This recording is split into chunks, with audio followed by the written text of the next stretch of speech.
Free agency is in T-minus 6 days, and the Steelers will be partaking in NFL free agency. So I thought for this episode, why not get ahead of the curve? I'm going to lay down my predictions for what Pittsburgh is going to do. Because as we get closer and closer to March 15th, I'm starting to get a feeling. I'm starting to get some vibes on the direction Omar Khan is going to be taking this franchise for 2023. And that's why you're here, to hear these predictions. Big Deke News. First prediction is the Steelers re-sign cornerback Cam Sutton. I think we all understand why it makes sense to bring Cam back. He's a veteran leader on the defense. He's coming off of his best season in his career last year with 3 interceptions. Actually could have been like 5. Then he had a couple like really bad drops. But yeah, he's the type of dude that you want to keep around for these upcoming years in your Super Bowl window. The only problem with him is he's not a CB1. We haven't had a CB1 on our team since Joe Hayden in like 2019. So yeah, we might still be looking to draft a cornerback, but Cam Sutton, couple him with Levi Wallace, we know at least right there that's a good foundation for the secondary, particularly the cornerbacks. I'm expecting we could get them back for like $7 million a year, maybe 7 or 8 million. Make it a 3-year deal. I'm saying 3 for like 21, 22. My second prediction is we re-sign both safeties. I feel like there's mutual interest in both Tyrell Edmonds coming back to the Steelers and the Steelers wanting Tyrell Edmonds. But also there's that report out there that Damonte wants back. And I think the Steelers are also interested in him. You saw us more and more towards the second half of the season use these 3 safety sets.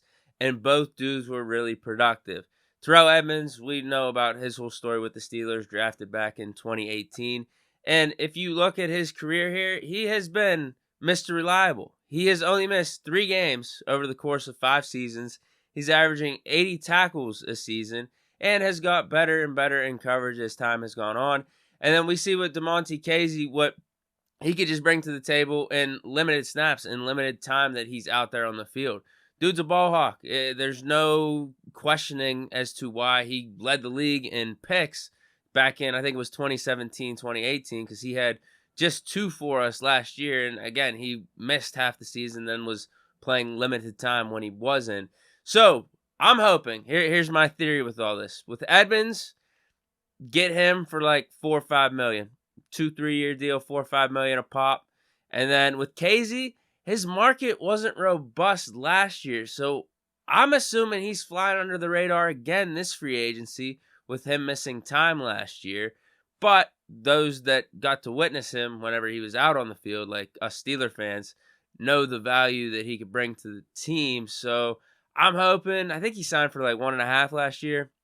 Can we get him back here for around the same 1-year deal, maybe like 2 million, 1.5, 2 million, 2.5 if we have to. And then we don't have to worry about safety at all in the draft. Whereas if we bring back Edmonds, we still might want to draft a dude for some depth or potentially to replace Casey in some 3 safety sets. So yeah, that is my second prediction. I think both dudes are affordable and both dudes make sense for the Steelers to retain. My third prediction, and this one is the flashiest. This one has the most splash. If we're going to bring back Tyrell, why not also bring in his brother from Buffalo, Tremaine? As time has gone on and we've gotten closer and closer to this March 15th date, I just got this feeling we're going to be bringing in Jermaine Edmonds. Now, whether or not I agree with this move, I feel like no matter what, we should be bringing in a veteran inside linebacker. Whether that is one of the aging guys for like a 1 or 2 year deal on maybe some type of a discount, or Jermaine Edmonds on a franchise inside linebacker type of deal. I'd assume it'd be multi-year, 3 or 4 years, 10 plus million. Hopefully you get closer to that 10 part. And if we do have Tyrell, maybe he takes, I can't say a hometown discount, maybe a family-friendly discount by coming to Pittsburgh. But it also makes sense to give him that deal if you're going to move on from Myles Jack after this season.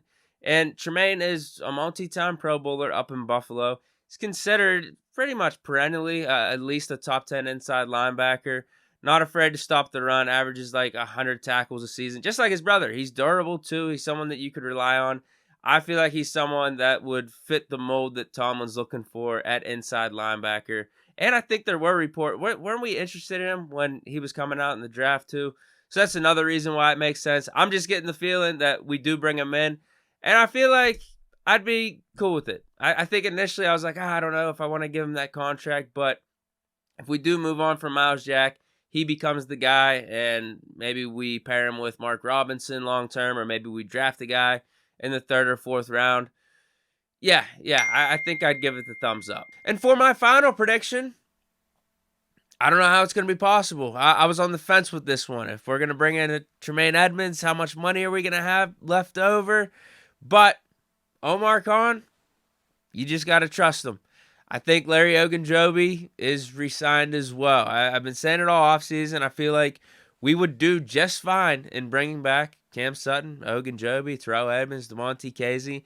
And I think all those things happen. And the Tremaine Edmonds signing, now that could be any other inside linebacker, but I'm just getting this vibe. I'm getting this feeling that the Steelers are going to make that splash move and pair him with his brother Tyrell. Also, bonus prediction, Steelers bring in Bud Dupree.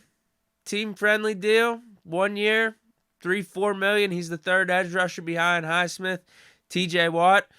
Omar Khan makes it happen. We heard him at the Combine saying if we want to make a move, we're going to be able to make a move. And also, we still have the releases of William Jackson III, probably a Kello Witherspoon to clear up cap space. There's probably a restructuring of a contract here or there that gets done. Cam Hayward, a TJ Watt, who knows, Minkah Fitzpatrick. So yeah, I think these are the moves the Steelers make. Let me know your thoughts on my predictions for the Steelers in this upcoming free agency period. Also, drop your predictions down in the comments as well. But hope you guys enjoyed this edition of Big Deke News on a Thursday. Stay chillin'. Peace.